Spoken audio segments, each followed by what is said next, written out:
بسم الله الرحمن الرحيم. الحمد لله وحده والصلاة والسلام على من لا نبي بعده.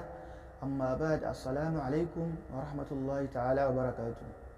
حديث اليوم عن أم المؤمنين أم عبد الله عائشة رضي الله عنها قالت: قال رسول الله صلى الله عليه وسلم: من أحدث في أمرنا هذا ما ليس منه فهو رد. رواه البخاري. وفي رواية لمسلم: من عمل عملا ليس عليه أمرنا فهو رد.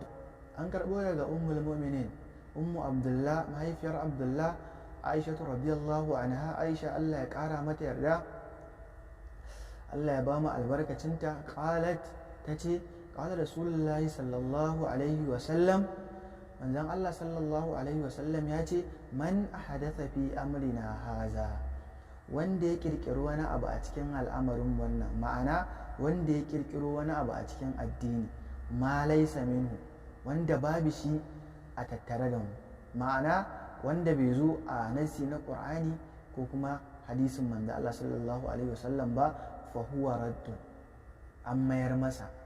Wa fi rawahul bukhari ne ya rawaito. wa fi riwayatul muslim, a cikin riwayar muslim kuma: man amila amalan laisa alayhi amruna, wanda ya aikata wani aiki wanda babu shi a cikin al'amarinmu, fa huwa raddun, shi ma an mayar masa, ma'ana Allah subhanahu wata'ala ba zai karba ba.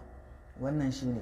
Saboda haka wannan hadisi yana nuna mana yan uwa musulmai, a dukkan bid'a, duk inda bid'a take, kuma duk inda za a tallata maka bid'a, duk inda za a tallata ma wani abu a addini wanda ya wuce koyarwar Allah da manzansa, mun dai san addini a cike yake. duk abin da bai zama addini jiya ba zai zama addini yau ba. al-yawma akmaltu lakum dinakum wa atmamtu alaykum ni'mati wa raditu lakum al-islam dina. saboda haka addini a cike yake. duk wani abu da sabo da zai zo wanda za a raba shi da addini, kuma wannan sunan shi bid'a.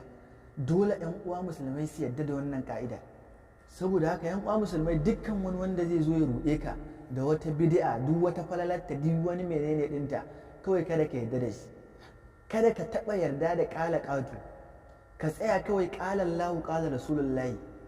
ka tsaya qala Allahu qala Rasulullahi. duk abin da ba daga manzon Allah yake ba, duk abin da ba daga manzon Allah yake ba, aka raba shi da sunan addini, to sunan shi bid'a.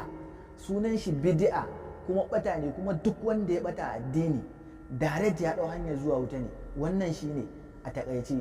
yan uwa musulmai su yadda da wannan sharaɗin. kada mutum ya zo ya ce ma ai kaza yana da falala kaza. kada ka sake ka yadda da wannan. wannan shine abin da muka faɗa na daidai game da fassara ko takaitaccen bayani akan wannan hadisi.